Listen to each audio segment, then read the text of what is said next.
Boa noite, é um prazer ter vocês aqui conosco nesta noite. Sejam bem-vindos ao nosso canal do Papo Terapêutico. Hoje nós vamos discutir sobre um tema muito importante. Nós vamos abordar sobre abuso sexual na infância. E para contribuir com as nossas discussões, trouxemos uma convidada muito especial, é referência na área, a psicóloga Francine Neto. A Francine é psicóloga, especialista em violência doméstica contra crianças e adolescentes. Possui formação em psicologia jurídica, é psicóloga do Centro de Referência Especializado de Assistência Social, o CREAS, em Florianópolis, e é especialista em neuropsicologia. A Francine também é colaboradora do Conselho Regional de Psicologia em Santa Catarina. E para quem nos acompanha, o Papo Terapêutico tem o objetivo de trazer informações e conteúdos de qualidade embasados cientificamente. Essa é a missão do Sinapses, levar informação para o maior número de pessoas possível. E, na verdade, o Papo Terapêutico tem as profissionais envolvidas do Núcleo Sinapses, que somos eu, Flávia Bolognese, psicóloga, a Thalita Diniz, que é a nossa neuropsicóloga, e a Michele Rocha, que é a nossa fonoaudióloga. Eu gostaria de avisar vocês que a Michele teve um imprevisto de saúde, ela não pôde participar hoje da nossa live.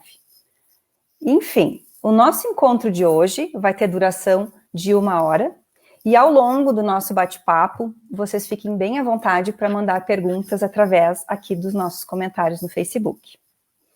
Enfim, vamos dar então início ao nosso papo terapêutico. Boa noite, Francine, tudo bem?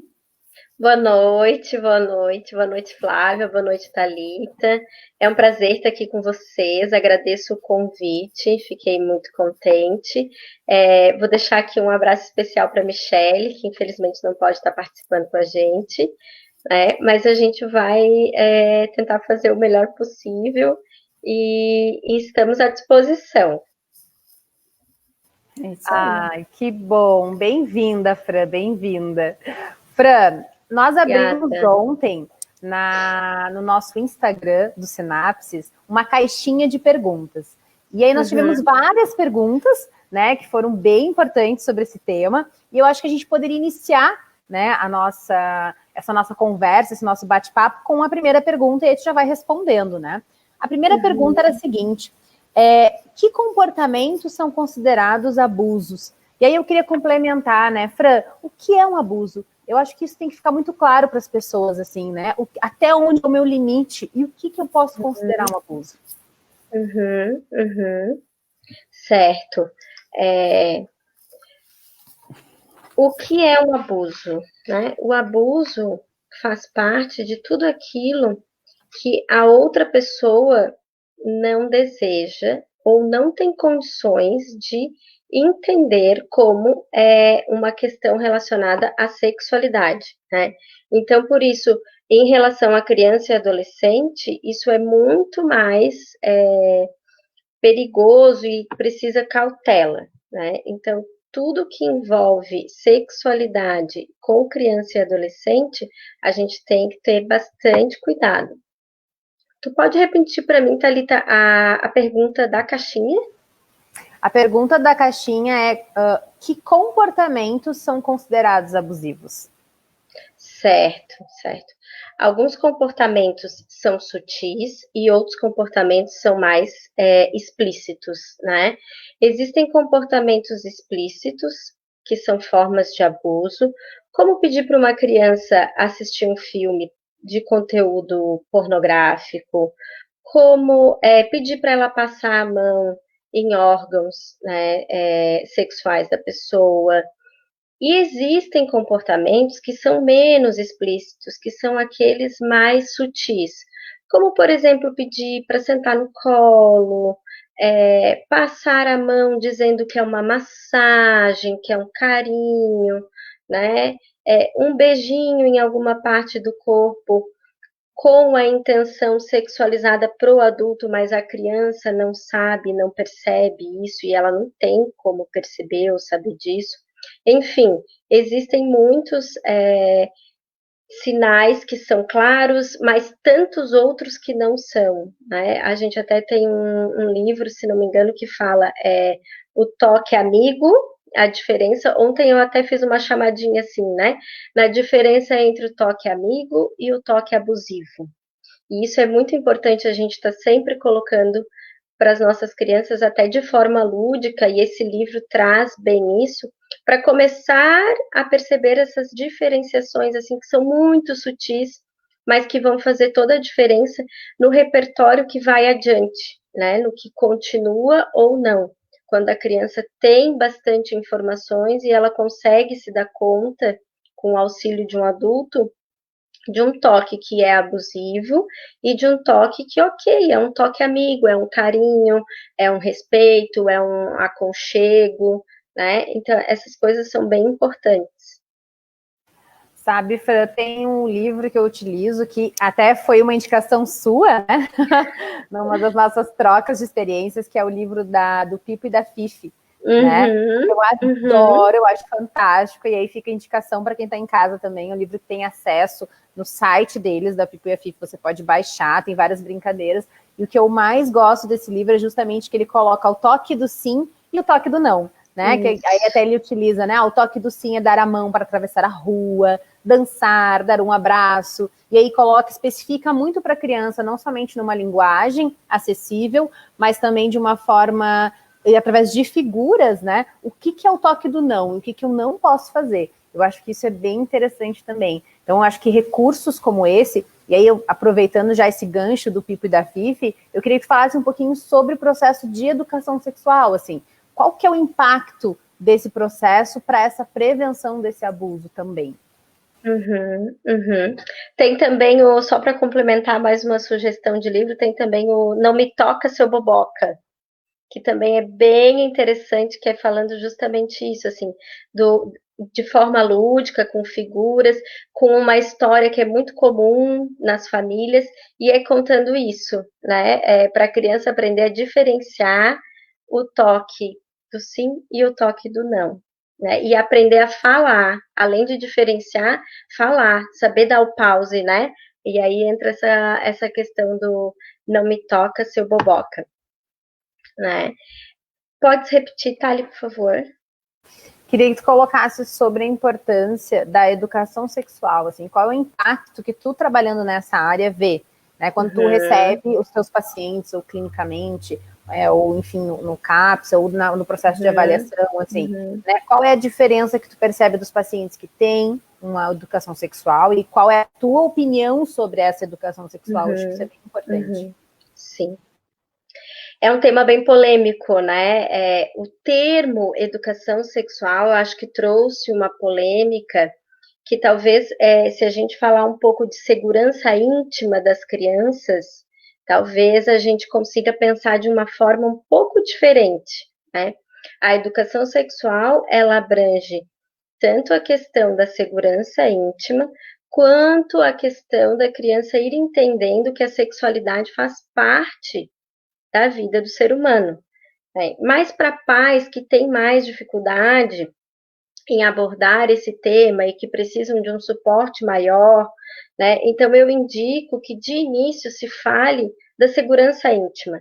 E num segundo momento, com a gente ajudando os pais no repertório, a gente comece a falar um pouco mais da sexualidade, né? Que aí entra outras coisas que a gente que é da área da psicologia entende bem, que fazem parte das fases de desenvolvimento da criança, mas que os adultos, por algumas questões, se assustam e, às vezes, por medo, então escolhem não falar nada, né? Então, vamos por partes, eu falo assim para eles, e vamos começar pela segurança íntima das crianças, então, né? Que já é um primeiro passo muito importante. E, assim, faz toda a diferença uma família que fala sobre esse assunto, e que a gente percebe que tem a questão da segurança íntima, da educação sexual, como uma rotina na sua casa, e quando isso não existe. Né? Porque quando não existe esse assunto em casa, nem da segurança íntima, a segurança íntima é assim, ó, quem que pode me ajudar no banheiro? sabe? Quando os pais falam isso para a criança, eles já estão falando muita coisa. Ah, quem que pode ir no banheiro me ajudar a me limpar? Quando a criança tem 3, 4 aninhos, 5, até 6, que ela ainda não faz a sua higiene sozinha completamente, né? Quem que pode me dar banho? Filho, você sabe que só quem pode dar banho em você é eu, é seu pai, ou é sua avó, é seu avô. Isso já dá para a criança um repertório de ela perceber quem pode, quem não pode. E isso já nos ajuda numa prevenção muito importante, né? Então, o simples fato de tu perceber que os pais fazem isso já faz com que a conduta terapêutica da gente seja uma, e quando aquela criança ela não tem noção nenhuma disso, nem os pais, a conduta terapêutica que a gente tem que ter para primar pela segurança da criança é outra, né? Primar pela segurança dela.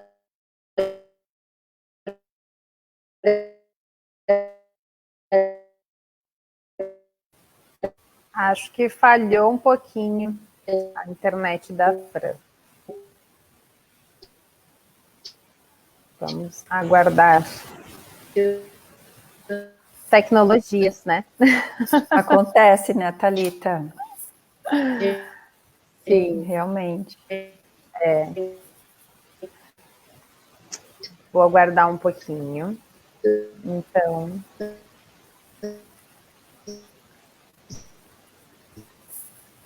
Vamos ver.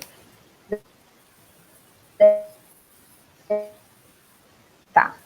Vamos aguardar um pouquinho para retomar, então, né? Porque ela não está conseguindo. Flávia, me conta um pouquinho, assim, na tua clínica. Lá, é comum os pacientes, né, adultos, trazerem esse assunto para ti? Ou tu ainda vê isso como uma forma de tabu? Como que tu vê isso na tua clínica? Olha, Thalita, durante o processo terapêutico, em alguns momentos, em alguns casos que sofreram abuso durante a sua infância, durante a adolescência, existe, às vezes, uma resistência do próprio paciente, mas ele tem acesso a essas memórias e acaba trazendo de uma forma, às vezes, sutil, em alguns momentos mais direta, mas normalmente o paciente adulto que traz isso, ele traz muitas marcas, né, dentro da sua essência, dentro dos seus comportamentos, naquilo que se fala da questão de confiança, daquilo que se fala em estabelecimento, assim, de uma relação saudável, de uma relação onde o adulto consiga uma estabilidade emocional, porque ele teve dificuldade em alguns momentos de ter essa confiança, né, de ser acolhido, de ser compreendido dentro desse contexto. Porque aí depois, conforme nós também falamos com a Francine num outro momento, né, as repercussões do abuso na vida adulta, que a gente ia trazer essa fala também, justamente a gente fala sobre isso, né, as questões emocionais, a repercussão do emocional e a dificuldade, porque eu tive casos, por exemplo, de pacientes que vieram no consultório, né, e ela foi abusada, né, na situação pelo padrasto. E aí, quando ela conseguiu ter a coragem, né, na sua adolescência, ela foi abusada, né, na saída da infância, início de adolescência, e ela levou esta situação para casa, e aí aconteceu que não houve esse acolhimento, a mãe acabou apresentando a dúvida, né, duvidando dessa questão da filha. Isso é um exemplo, né, mas para que a gente consiga discutir um pouco sobre essa situação, e aí existem duas formas muito fortes que são impactantes e traumáticas. A primeira, que é o abuso em si, né, que é a violação do direito, né, daquela criança, daquele pré-adolescente, do seu direito, da sua integridade, e depois a questão do não acolhimento, que a Francine também depois vai falar um pouquinho, né, sobre quando a criança não tem a escuta, né, de que quando a família não acolhe, não aceita ou não entende o que vivenciou, né. Mas, enfim, Francine, deu uma situação ali com a internet, acontece, tecnologias, né? Opa. Imagina. Mas, enfim, nós estávamos falando, né, a repercussão, enfim, Thalita, não sei se tu queres repetir a pergunta ou a Francine continua. Isso, Fran, acho que tu pode voltar dali, né, daquele ponto que tu estava, já pode seguir, não tem problema, fica tranquila, a tecnologia é assim. Ainda mais com todo mundo nesse mundo digital, agora as lives sobrecarregam o sistema. E aí acaba acontecendo isso, né? Mas eu peço desculpa, meninas. Imagina. Enfim, só para concluir, né, que a gente estava falando ali da importância da educação sexual, da diferença que faz, né, e deixar assim vamos deixar assim esse pedido aos pais do quanto é importante esse cuidado e de que se olhe a educação sexual com o olhar do que ela realmente é e do que realmente ela prima, né? E da diferença que ela faz em situações como essa e mesmo que não seja em situações de prevenção de abuso sexual, o quanto uma educação sexual traz benefícios na vida futura de um adolescente e de um adulto, né? Que eu acho que é sempre bom a gente trazer isso, assim, mostrar o lado positivo, porque eu acho que o lado negativo já foi tão falado e tão erroneamente colocado, que eu gosto, quando eu posso, de sempre trazer esses aspectos positivos, assim, que as pessoas entendam da importância, olhem para a sua própria história e vejam se foi bom ou se foi ruim chegar na adolescência, quando a gente começa a ter aqueles conflitos e aquelas questões que a gente fala, os hormônios que chegam, saber ou não saber algumas coisas sobre a sexualidade inerente ao ser humano. Isso faz parte da nossa existência. E a criança, a criança principalmente, claro que a gente não vai abordar com elas questões de sexualidade como a gente aborda no início da vida adulta.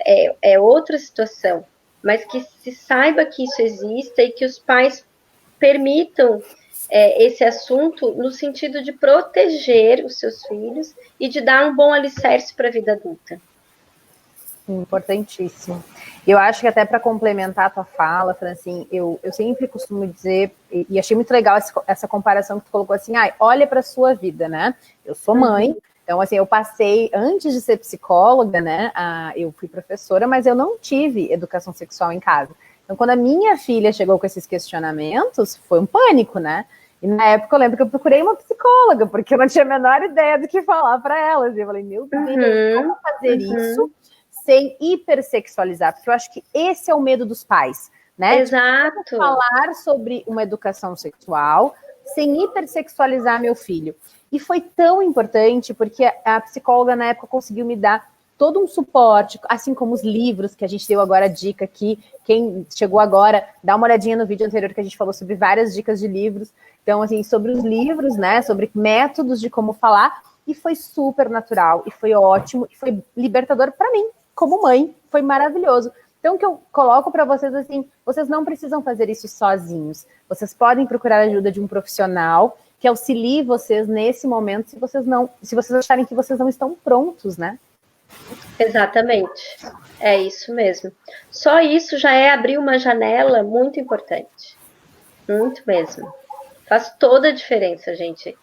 A gente aqui sabe, né? Porque a gente trabalha com isso, mas é importante que a gente fale para as pessoas, né? O quanto faz diferença. E por isso que eu falo, olhe para si mesmo e veja na sua história se teria feito diferença ou não ter um pouquinho de entendimento, o suficiente e necessário, como disse um professor meu da universidade, que eu gosto muito de sempre citar essas duas palavrinhas, que eu acho que elas são importantes para várias coisas, inclusive para isso. As fases da criança permitem determinados assuntos. Então, assim, para cada fase da criança, para cada fase do adolescente, o suficiente e necessário. Exatamente. Fran, se a gente fosse pensar assim, estou em casa e tenho dúvidas, ou posso pensar que meu filho tenha sido abusado. Se for pensar nas crianças menorzinhas, tá? Vamos pensar ali até 5 anos. Quais sinais que os pais precisam ficar atentos de que possivelmente pode ter acontecido esse abuso em casa? Em casa, né? Enfim, essa criança possa ter sofrido um abuso. Eu gosto sempre de salientar que a gente fala de sinais, né? Que a gente elenca algumas coisas, mas que isso não é garantia. Porque eu sempre tenho a preocupação de que assim, então meu filho não tem os sinais que falaram lá, que eu li, então tá tudo ok, não tem nada. Essa desconfiança minha não faz sentido nenhum, tá?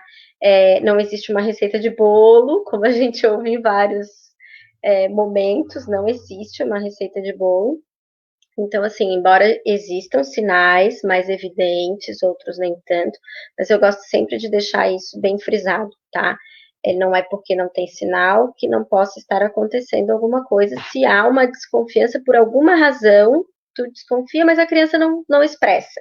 Então, investigue a sua desconfiança, tá?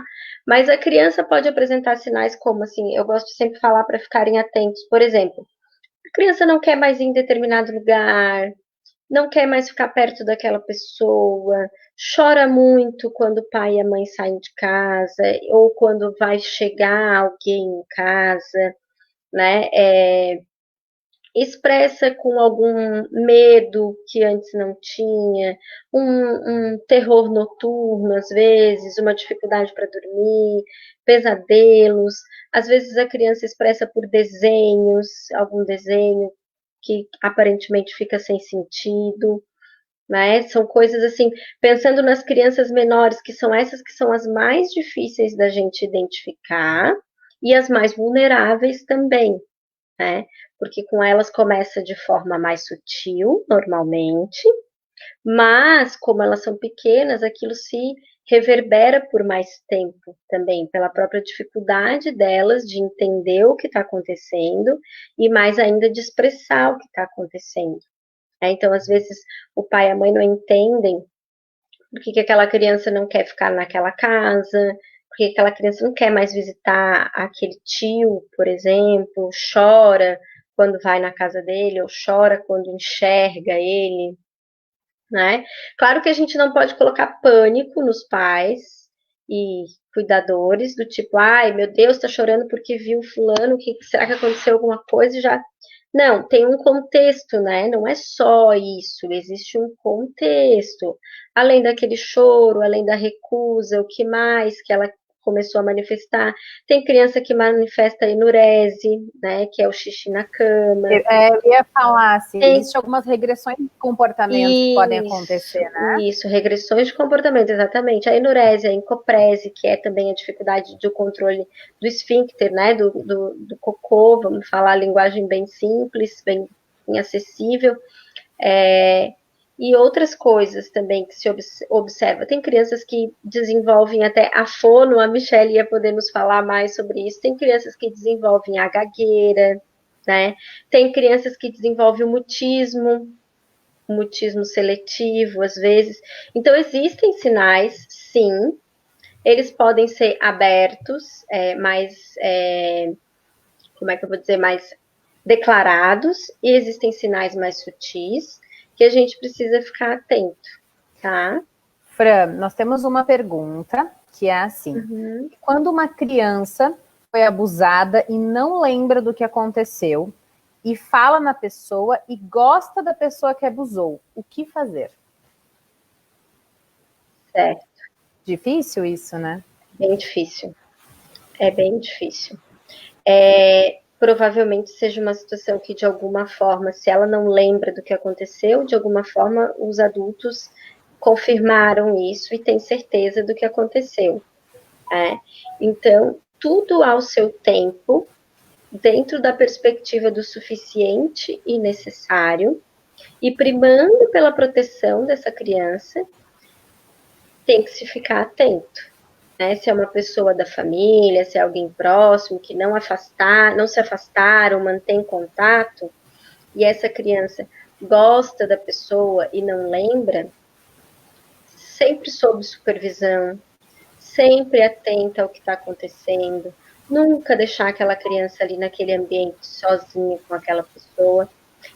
E, à medida que a criança vai crescendo, ir explicando para ela que aquela pessoa não é uma pessoa que se possa confiar, que não é bom ela ficar próxima. E à medida que a criança for tendo maturidade para entender, me explicando o porquê. Do que aconteceu, que ela não lembra. Mas uma coisa que eu gosto muito de também sempre falar, que a gente tem que tomar muito cuidado, e aí, assim, nesse caso, é importante, um caso como esse, ter um acompanhamento com o psicólogo para ter o tato que a gente fala, o feeling, de como aos poucos ir contando para essa criança que não lembra o que aconteceu, como aconteceu, por quê? Porque a gente tem que tomar muito cuidado. A Thali vai lembrar dos nossos papos, né? Já tô lembrando. De não revitimizar uma vítima, né? Uma criança, quando ela é vítima de violência, ela também tem o direito de deixar de ser vítima de violência, né? De superar aquilo, e a gente tem que tomar muito cuidado para não colocar ela de volta naquele lugar. Né? Então, às vezes, conforme a forma que se fala para aquela criança, claro, com toda a preocupação, pelo medo de que aconteça de novo, a fim de evitar, né? Os pais tentando fazer o melhor possível, podem, numa situação como essa, dessa pergunta, despertar nela um prejuízo emocional que ela não tinha tido ainda. Né? E com a forma que se fale, aí sim despertar isso na criança e trazer isso à tona, e aí sim se ter uma consequência maior do que já se teve.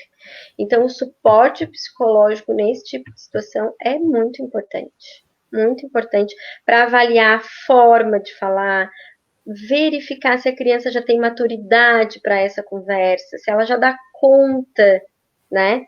De uma conversa assim, de um assunto assim, ver bem esse vínculo com esse familiar, como que é para essa criança. Tudo isso antes de começar a introduzir para ela esse assunto. Eu achei bem bacana as questões práticas que tu colocou de início, que é justamente assim, trabalhar essa proteção, deixar essa criança o mais longe possível dessa pessoa, da família, né? E de novo, assim, né? Aquilo que nós colocamos no início, né? Procure a ajuda de um profissional para falar sobre esse assunto, para saber falar de uma forma adequada, sem causar, como a Fran acabou de falar, um prejuízo.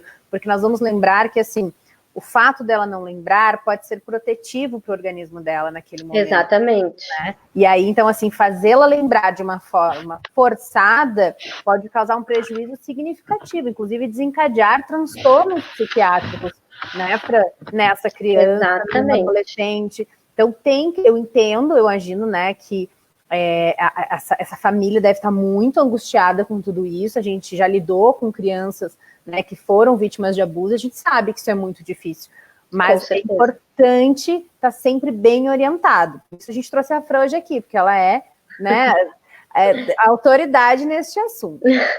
Nós temos mais uma pergunta, que é assim: se a criança não lembra, é porque ainda não consegue lidar com aquilo? Ainda é muito para processar, né? Essa é a pergunta da Daniela.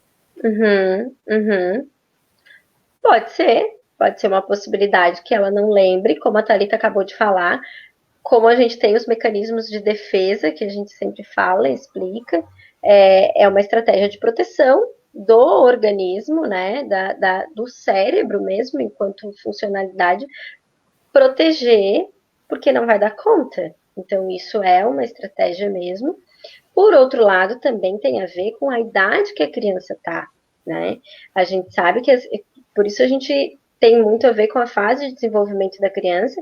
Tem fase de desenvolvimento da criança até os 4, 5 anos, que ela vai esquecer algumas coisas. E às vezes o que é mais traumático esquece, e às vezes não é por ser traumático, é porque realmente esquece, porque ainda não está no processo de maturação cerebral para lembrar de tudo que acontece. Isso também é pegar um exemplo nosso, real, assim, vocês conseguem lembrar de coisas, independente de traumas, qualquer situação que aconteceu antes dos seus 3, 4 aninhos, provavelmente não, né? O que a gente lembra são coisas que as pessoas nos contaram e que a gente gera uma memória que não é real. Então, também tem a ver com essa fase de desenvolvimento, né? Que é o fato que pode ser, se ela foi abusada nesse período, pode ser que ela realmente não lembre. O que não quer dizer, né, Fran, que ela não tenha algum prejuízo emocional, né? Exato, exato. E aproveitando o gancho, não parece ser o caso dessa pergunta, até porque ela mesma já está colocando a justificativa de que deve ser pela questão de uma proteção da criança, mas existem casos opostos a esse, que acontece exatamente a mesma coisa da criança não lembrar, só que esse não lembrar dela ser pego como uma estratégia de então não aconteceu. Né? E aí a gente tem uma criança desprotegida pela fase de desenvolvimento dela que não está sendo respeitada e não está sendo olhada, o fato dela não lembrar. E aí a gente fica com esse problema muito sério. Né? Então, assim, a criança não lembrar não significa que não aconteceu, não significa que não tem prejuízos emocionais envolvidos aí, e é isso que a gente gosta sempre de frisar. Isso, exatamente. E nós temos um outro caso que eu gostaria de trazer. Acho que se as pessoas quiserem fazer perguntas, é ótimo também, porque a ideia é justamente tirar as dúvidas de todo mundo. Uhum. Mas eu lembrei de uma questão da live da semana passada. Nós tivemos uma live na semana passada que falava sobre alienação parental. E no finalzinho da live surgiu uma dúvida, alguns questionamentos sobre utilizar o abuso sexual como uma forma de alienação parental. E a nossa convidada nos trouxe um dado, né, de que mais ou menos 50% das denúncias de abuso sexual na vara de família sobre alienação eram falsas, não eram verdadeiras. Uhum. E aí, como que se lida com isso, Fran? Como que dá falando um pouquinho dessa parte da alienação parental, dessa questão de utilizar isso como abuso, como que isso também pode refletir no emocional e no desenvolvimento dessa criança que está passando por essa situação de alienação? Sim, isso é uma situação muito séria, e quem trabalha na área sabe que é uma realidade mesmo. O dado que essa convidada trouxe infelizmente, é por aí mesmo, acontece muito, muito. E aí, assim, a gente sempre fica preocupado com as crianças que se embolam no meio disso tudo, né? Elas não têm maturidade nem responsabilidade sobre o relacionamento dos pais e acabam enfrentando essa situação de alienação parental. E aí, de novo, a gente entra numa situação assim, a gente que trabalha nessa área, né, lá no CREAS, principalmente, a gente sempre costuma falar, a violência psicológica, pelo menos, já aconteceu. Né, e isso já é um prejuízo emocional. Então, assim, que os pais pensem muito sobre isso e procurem ajuda também, né? Se estão com muita dificuldade num relacionamento, numa separação, procurem ajuda para não envolver as crianças nisso, sabe? Porque isso é um caminho que é um caminho muito difícil e é um caminho que com certeza vai trazer prejuízos e até danos emocionais para a criança, para os adultos envolvidos, né? Mexe com todo o sistema judiciário. A criança passa por situações que ela não precisaria passar se ela não tivesse nessa situação de suspeita de abuso. Suspeita de abuso é uma coisa muito séria e a gente deve primar pela proteção das crianças. E, claro, toda vez que uma suspeita ocorre, nós que trabalhamos em prol da criança e do adolescente, a gente sempre vai levar adiante levantando a ideia de que possa ter ocorrido. Mas se um dos adultos envolvidos sabe que isso não aconteceu, que faça uma autoanálise e reflita o quanto isso é prejudicial para aquela criança, né? E para todos os envolvidos, assim. Então, isso é uma coisa muito importante de se cuidar mesmo. E a alienação parental, ela traz uma dificuldade imensa de avaliação. E, às vezes, assim, se tira o convívio com um dos pais por essa questão. Porque, na dúvida, vai se primar, da minha experiência, do que eu trabalho com essas questões no judiciário, na dúvida vai se primar pela proteção da criança. Nem que isso custe o afastamento de um dos pais, né? Exatamente. Fran, nós temos mais uma pergunta que eu achei extremamente importante, muito pertinente, que é assim, entre crianças é considerado abuso? E aí acho que tem bastante explicação aí, né? Entre crianças, o que acontece, que a gente chama, são os jogos sexuais, né? Então, assim, a gente trabalha e se atenta com esse olhar de jogos sexuais entre crianças em que uma faixa etária não é grande, uma diferença de faixa etária. Uma coisa é uma criança de 5 anos e um adolescente de 16, tá? Aí é outra situação. Aí a gente considera um abuso. Aí a gente considera um abuso, tá? Mas quando a gente está falando de crianças na faixa etária de 5 com 7 anos, 7 com 10 anos, né? Nesse limiar de idade das crianças, a gente trabalha como jogos sexuais e a gente lança um olhar de cuidado em cima dessas duas crianças, né? Porque aí nós temos que prestar atenção o que despertou essa curiosidade. É uma curiosidade inerente à faixa etária, uma questão que não tem mais outras coisas envolvidas, ou essas crianças experimentaram uma hipersexualização, como tu mesmo falou, né, Thalita? Tiveram contato com alguma situação de cunho sexualizado, uma delas até mesmo possa já ter experienciado alguma forma de abuso sexual, né? Às vezes acontece da gente descobrir a questão do abuso intrafamiliar por uma situação dessas, né? Repercute lá na escola uma situação de jogos sexuais entre as crianças, e aí se atenta, se lança um olhar sobre as duas famílias. Isso eu estou falando enquanto CREAS, né? Não na prática do consultório, mas na prática de serviço de proteção. E aí se descobre que o que acontece em uma das casas é uma situação de abuso. E aí, quando a gente fala em sinais, que a gente estava falando ali atrás de sinais, um dos sinais que uma das crianças conseguiu dar foi esse, foi reproduzir. Fran, me corrija se eu estiver errada. Sempre que a gente tiver um comportamento que seja muito inadequado ao típico esperado daquela criança, provavelmente alguma coisa está errada, né? No mínimo, um olhar bem atento a gente tem que ter, né? Alguma coisa, sim, alguma coisa está despertando. Alguma coisa está despertando de forma inadequada aquela situação na criança. Né? Isso então, pode ser um programa de TV, né? Inadequado para a idade. Exato, a gente já conversou sobre isso, né, Thali? E às vezes, assim, ó, a gente gosta de falar, de frisar para os pais, que às vezes os pais não se dão conta, e não é por mal, né? A nossa televisão tem aí um sistema que é de censura, de falar se é censura livre, se é 10 anos, se é isso e aquilo.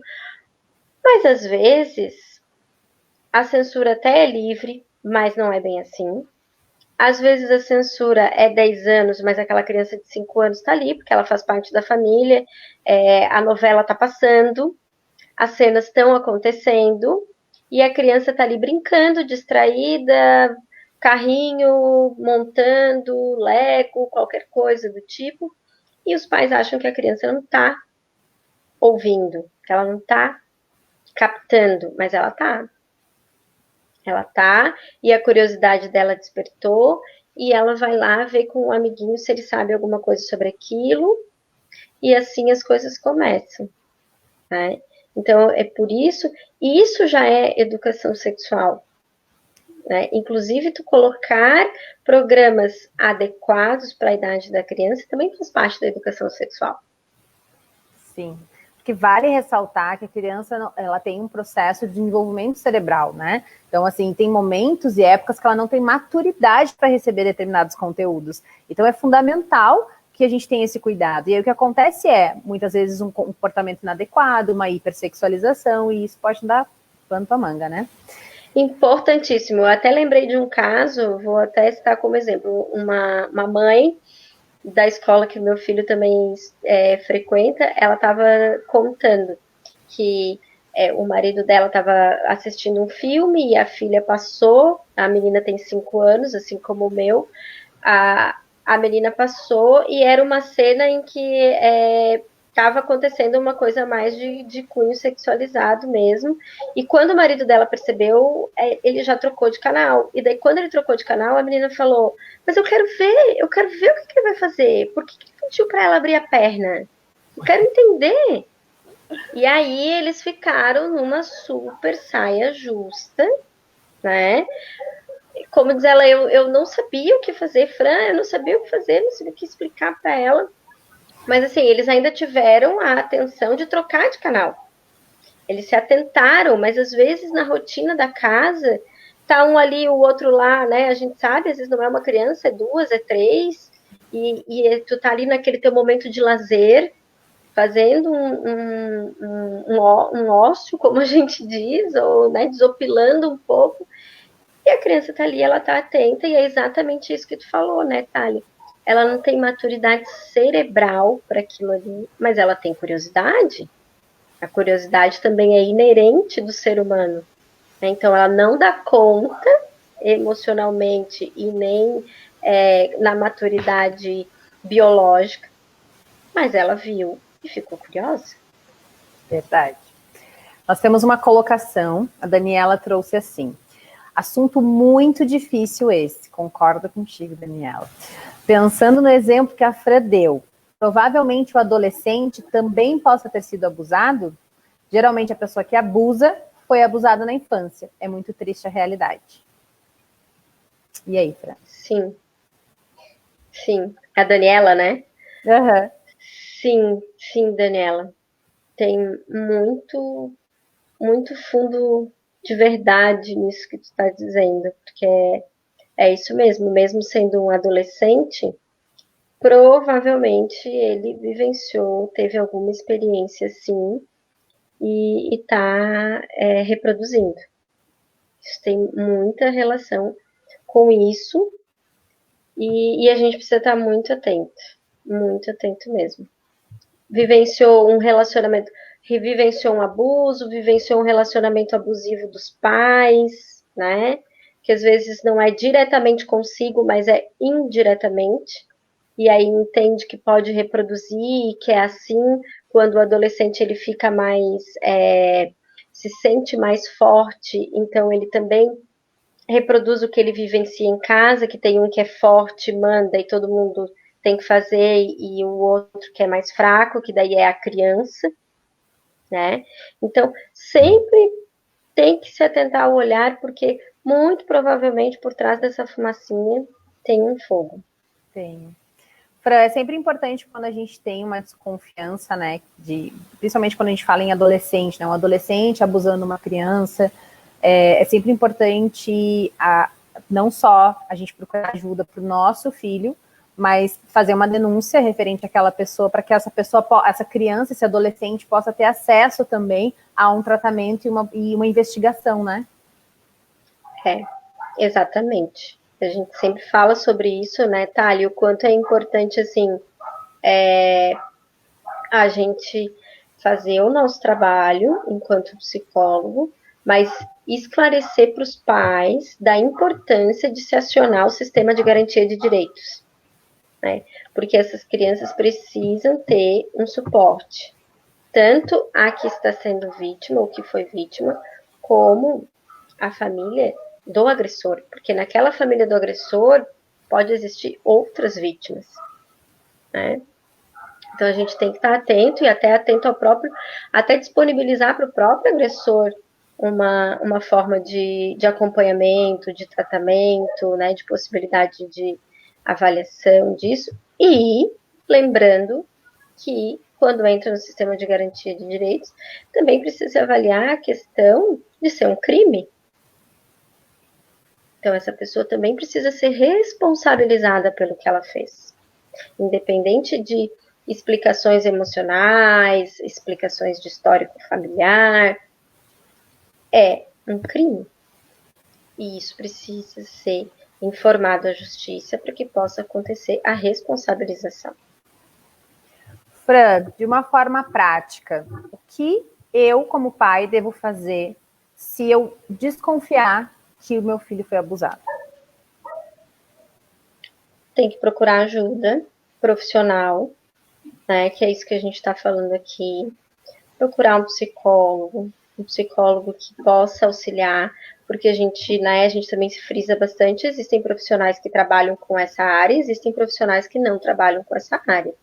Então, é procurar um profissional, perguntar se ele trabalha, se ele pode dar um suporte em relação a uma avaliação, em relação a uma psicoterapia, e acionar o sistema de garantia de direitos de proteção do seu filho, e para que se possa ir verificar essa situação do lado do agressor, do autor de agressão, né? E aí, quando a gente fala em acionar o sistema de garantia de direitos, é importante que se entenda que mesmo... Ah, não, mas o meu filho, eu já tô com ele na psicóloga. Ok, ótimo. Mas é importante que o sistema de garantia de direitos saiba disso, saiba que com o seu filho está tudo bem, que você tomou todas as providências, né? Que você está fazendo o que é certo, e aí o sistema de garantia de direitos vai entender isso, vai fazer um relatório. Isso é importante por vários aspectos, né? As pessoas não têm que ter medo, elas têm que observar isso como órgãos de contribuição mesmo para a família, que querem colaborar, querem saber como que está, poder intervir se for necessário, né? Então, assim, quando a gente fala de sistema de garantia de direitos, só para as pessoas entenderem, a gente está falando do Conselho Tutelar, a gente está falando da Delegacia Especializada, a gente está falando do Ministério Público, está falando do Poder Judiciário, tá? Que faz parte do sistema de garantia de direitos da criança e adolescente e prima sempre pelo melhor interesse da criança e do adolescente. Tá? Fran, tu sabe que uma das coisas, assim, eu já atendi alguns casos, né, de abuso, e uma das coisas que os pais mais me questionam quando eu coloco para eles essa importância de a gente acionar o Conselho Tutelar, né, é assim, Thalita, mas meu filho vai ter que passar por uma avaliação, ele vai ter que falar de novo, e como é que vai ser essa equipe? Então, assim, eu sempre tento colocar para essas famílias que é uma equipe especializada, mas acho que como tu é uma pessoa que faz parte de uma das equipes especializadas, tu podia trazer para nós, assim, como que acontece isso? Se a gente atende, né, porque o que acontece é que a gente entra em contato com o Conselho Tutelar, e o Conselho Tutelar faz o encaminhamento para uma avaliação, né, especificamente no CREAS. Então, como que é essa chegada dessa criança? Como que é feito esse acolhimento, essa família? Acho que isso pode acalmar um pouco o coração aí de quem está nos assistindo. A gente sempre gosta de falar para as famílias, assim, agora eu vou falar enquanto profissional do CREAS, que assim, o objetivo do CREAS, porque o CREAS é um serviço especializado dentro da assistência social, tá? Então, assim, quando a gente é acionado pelo Conselho Tutelar. O Conselho Tutelar aplica uma medida de proteção, que é uma medida de proteção para essa família, e entende que essa medida de proteção é participar do atendimento do CREAS, tá?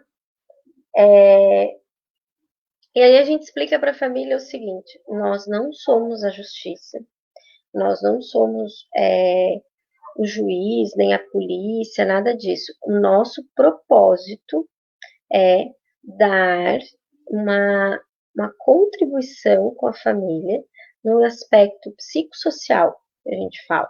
Tanto que o nosso acompanhamento no CREAS é um acompanhamento psicossocial, para avaliar os aspectos de proteção e vulnerabilidade dessa família, tá? Nos aspectos psicológicos e sociais. Porque nós estamos falando de famílias tanto que têm uma demanda social, quanto das que não têm uma demanda social, né? Existem famílias que precisam acessar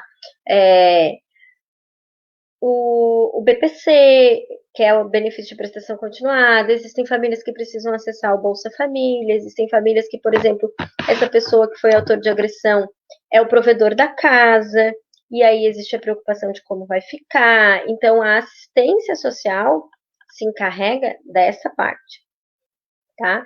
A gente, enquanto psicólogo, dentro da assistência social, dentro de um serviço como CREAS, né, que trabalha essa questão de violação de direitos, que a gente chama, essa criança teve um direito violado, a gente vai trabalhar para fortalecer esse direito violado, né? Tanto que no CREAS a gente não faz psicoterapia essa criança. A psicoterapia é buscada junto à saúde ou junto em consultório particular quando os pais assim podem fazer, né? O nosso papel dentro do CREAS é essa questão de primar pela proteção da criança, de verificar se ela está devidamente protegida e não está mais em vulnerabilidade, em risco social, que a gente fala, né? Então, eu acho que é importante os pais perceberem, assim, que os papéis são diferentes e que a gente, dentro do CREAS, quando o Conselho Tutelar chama e diz que vai encaminhar, porque normalmente o Conselho Tutelar chama os pais e avisa, né? Vou encaminhar vocês para o CREAS vai fazer contato com vocês. De maneira geral, fiquem tranquilos no sentido de que serão atendidos por profissionais muito cuidadosos, muito cautelosos, tá? Que tentarão sempre fazer um apoio, um diálogo com os pais, né? E tentando com a família, tentando buscar estratégias para garantir a proteção daquela criança, não revitimizá-la, né? Que essa é uma preocupação muito grande dos pais. Ah, mas ela já contou aqui, vai contar ali de novo. Cada vez mais, eu trabalho há muitos anos no CREAS, né? E cada vez mais a própria justiça está entendendo isso e querendo cada vez mais que menos pessoas conversem com as crianças. Então, a gente tem minimizado muito isso, assim, essa questão de, a criança vai falar para um, vai falar para dois, vai falar para três. Tanto que hoje existe já a lei do depoimento especial, né, que é buscando minimizar isso para que a criança passe o menos possível por essa situação de estar repetindo, falando de novo, porque a gente quer ter o cuidado de não revitimizar, né, que é aquilo que eu falei antes, para a gente cuidar os pais para não revitimizarem, e a gente também tem que ter todo esse cuidado para não revitimizar aquela criança, porque o simples fato de estar fazendo ela falar muitas vezes pode cair nesse aspecto. Então, fica aqui a minha fala de que os profissionais são, de forma geral, muito capacitados, muito cautelosos, e vão estar sempre buscando contribuir com as famílias. Sim, verdade. Fran, Daniela escreveu assim: Fran, vocês são heroínas por lidar com essas questões todos os dias. Concordo, Daniela, plenamente. Não é fácil, mas todos temos propósitos, né? Propósitos. E aí, que bom que a gente pode se dividir nesse mundo e cada um tem um propósito diferente. E assim como o meu trabalho é muito importante, o de vocês e o de outros profissionais, o da própria Daniela, tenho certeza que é um papel muito importante. E assim a gente vai plantando sementinhas e tentando melhorar esse mundo, né? Com certeza, esse é o objetivo. Fran, eu acho que nós respondemos quase todas as perguntas da nossa enquete do Instagram. Eu estava até olhando aqui, né? Tá. Conforme foram os assuntos surgindo, a gente foi respondendo. Mas tem uma pergunta bem interessante que é assim: e quando somos enganados pelas crianças, o que fazer? Tem que tomar muito cuidado, né? Quando somos enganados pelas crianças, porque isso também pode entrar numa alienação parental, é uma outra forma de se entrar numa alienação parental. Então, a gente tem que ficar atento, e ao mesmo tempo a gente tem que ficar atento. Eu me preocupo muito, assim, quando falo quando somos enganados pela criança. Tem que ter muita certeza de que foi enganado pela criança, enganado.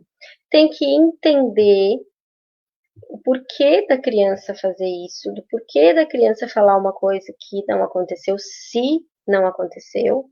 Por que eu tenho muita preocupação? A Thali sabe, né? A gente já conversou muito sobre isso. Eu tenho muita preocupação porque a gente vivencia na experiência prática a questão de não validar o que a criança fala, que eu acho que é um pouco o que a Flávia estava falando quando eu voltei do meu off aqui da internet,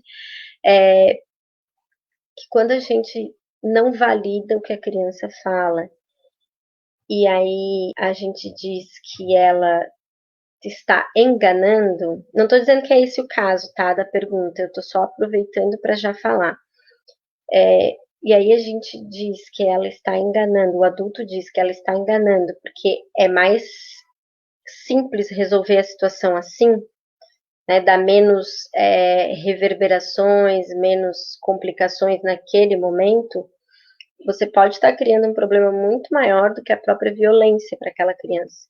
Não validar o que ela fala, não acolher, como a Flávia falou, o que ela fala, pode ter para ela um prejuízo muito maior do que a própria situação que ela vivenciou.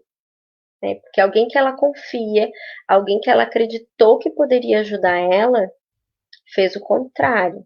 Né? Anulou o que ela disse que ela está enganada, disse que ela é mentirosa, como a gente ouve muitas vezes, por exemplo, assim, ela está mentindo porque na verdade ela quer sair para a rua e o padrasto dela não deixa. Ela está mentindo porque brigaram com ela e ela não gosta de ficar de castigo. Ela se enganou porque isso foi um sonho que ela teve e agora ela está confundindo com a verdade. Assim, tomar muito cuidado com isso. Eu tenho essa preocupação, assim, em todo o tempo do meu trabalho. Mas, em situações em que possa ter ocorrido realmente um engano, e isso pode acontecer, né, essa sensação e esse fato de ter sido enganado, é olhar para essa criança, validando o que ela está dizendo, no sentido de o que está acontecendo de verdade. Validar também tem esse sentido. Né? O que está acontecendo de verdade para ela precisar falar assim comigo? Para ela precisar ter a minha atenção assim. Né? Eu acho que isso é muito importante. E conforme a idade da criança, explicar o significado de uma situação assim, o que ela pode acarretar, mas sem culpabilizar a criança. Eu acho que isso é muito importante também, que os adultos tenham em mente assim, ó. A gente ouve, eu ouço com dor no coração quando alguém diz assim, aquela criança é mentirosa. Ela mente, ela é mentirosa.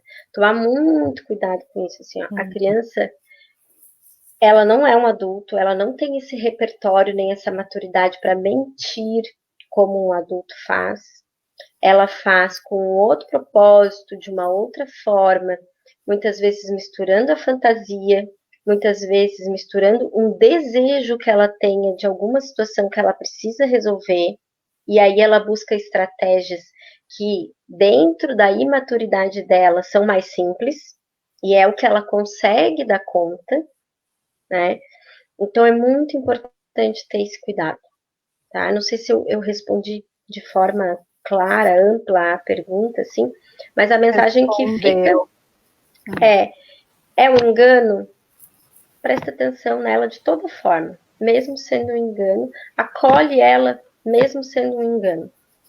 Até porque, né, Francine, o teor desta fala tem um conteúdo muito forte por trás. Então, exige um cuidado, um olhar diferenciado para o adulto que está recebendo aquela informação, aquela queixa, aquela suspeita. E vale a pena ter um acolhimento, o que a criança quer dizer com aquilo, investigar com muita calma e não condenar, né?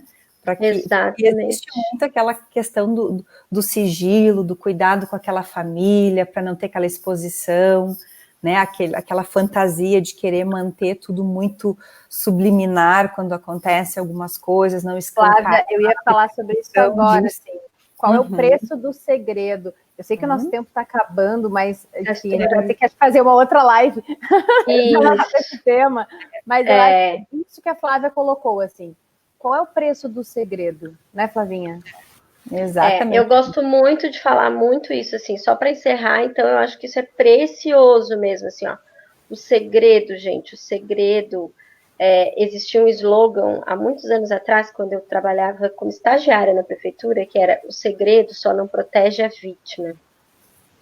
Sabe? Então, assim, ó, e eu, na minha experiência, acho que o segredo não protege nem a vítima, nem os outros envolvidos da família. Porque tem um preço, isso que a curto prazo parece ser uma solução mais tranquila, vamos colocar bem entre aspas, mas depois isso tem um preço para todo mundo.